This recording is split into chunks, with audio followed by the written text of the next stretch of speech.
विद्योदाम समप्रभां मृगपतिं स्कंदस्थितां मीषणां कन्याभिगर्भालकेटविलसत्तस्ताविरा सेवितां हस्तै चक्रगदाशिखेटविशिखं चापं गुणं तर्जनीं विभ्राणमनलात्मिकां शशिधरां दुर्गां त्रिनेत्रां भजे।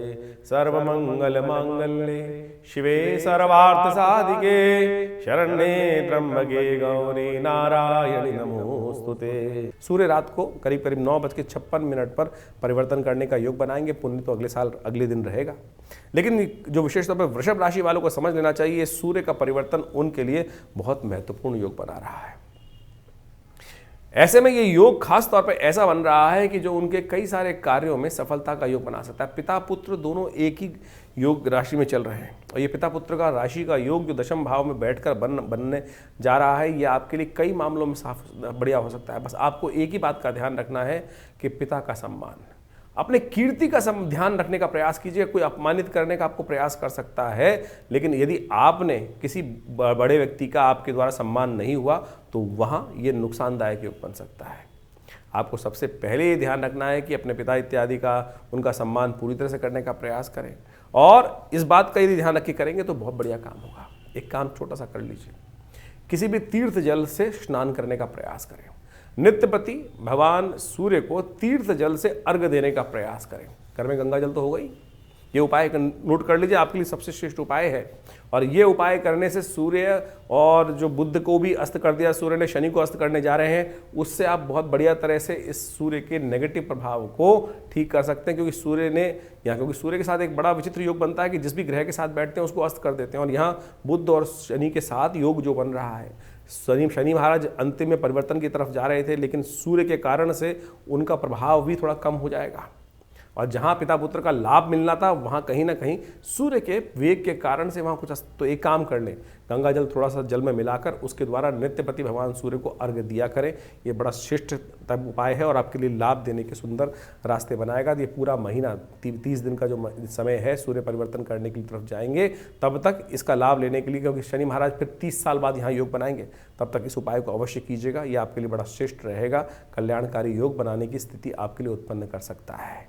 ज्योतिष की कालगणना जो है वो वास्तविक तौर पे आपके समय को किस प्रकार से आगे आने के योग बनने हैं वो सब आपको अवगत कराती है।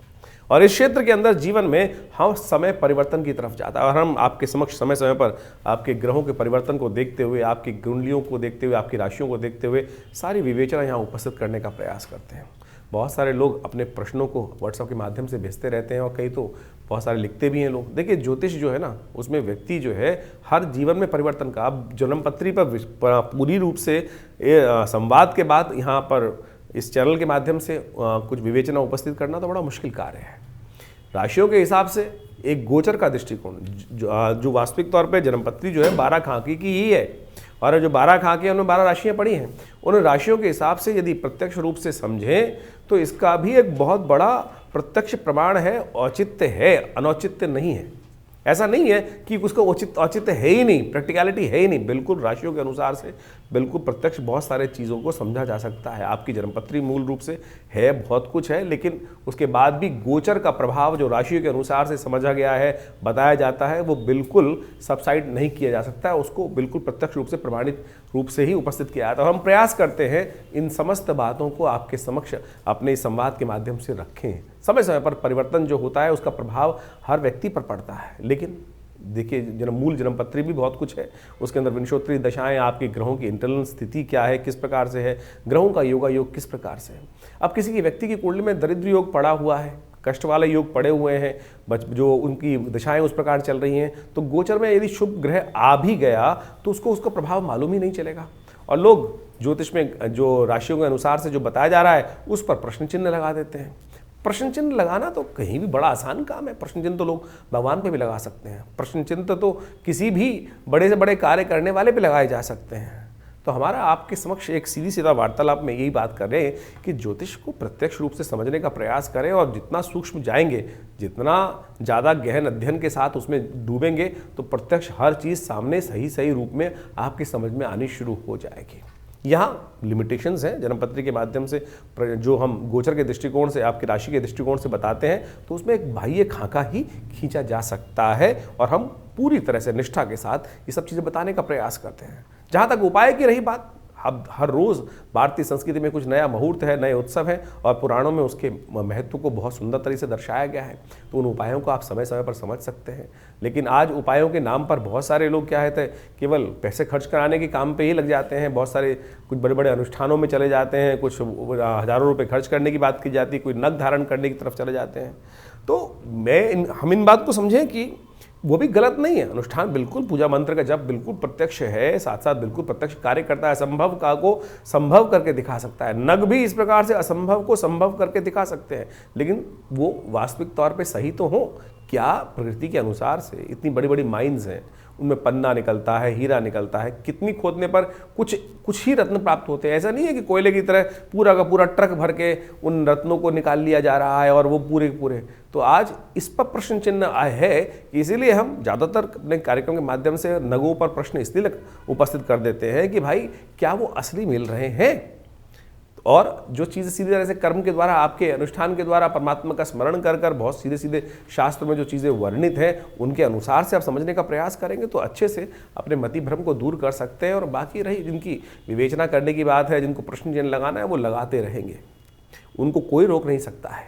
तो आप सीधी तरह से जिसको जाकी रही भावना जैसी, बहुत लोगों की भावना मन में इस प्रकार से फ्रस्ट्रेशन बहुत ज़्यादा है, कई लोग उल्टा सीधा बहुत ज़्यादा आज की तारीख में सोशल मीडिया पे हम देखते ही हैं, कुछ भी किसी के बारे में विवेचना उपस्थित कर देते हैं। तो हम प्रयास करेंगे समझें आपको कितना लाभ है, जितना आपको लाभ जिस चीज़ से मिल रहा है उतना ले लीजिए, और जो आपके लायक बात नहीं है उसको छोड़ देंगे तो अच्छा ही रहेगा। और इस प्रकार से समझते हुए कार्य करेंगे तो बहुत सारी चीज़ें आपके लिए अच्छी साबित हो सकती हैं। तो ये कार्यक्रम हम आपके समक्ष समय समय पर लेकर उपस्थित होते हैं।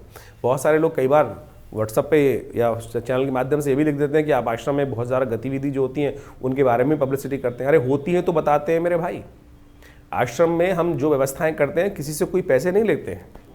हमारे आश्रम पे यज्ञ होता है तो उसमें आप आके स्वयं बैठ सकते हैं, कोई चार्जेस नहीं है उसका। नवरात्र के यज्ञ होते हैं उसमें भी बैठ सकते हैं। सुंदरकांड का पाठ महीने में होता है इतने। बाकी सब लोग जहाँ संस्थान जहाँ चल रहे हैं वहाँ ना पूजा बहुत हो रही है ना कुछ हो रहा है। किस प्रकार से? केवल हमारे यहाँ प्रत्यक्ष रूप से होता है, और प्रत्यक्षम किम प्रमाणम, आप जिनको बैठना है आप आके बैठें। हमारे यहाँ तो सामग्री इत्यादि, भंडारे इत्यादि की उसकी भी किसी से दक्षिणा नहीं ली जाती है।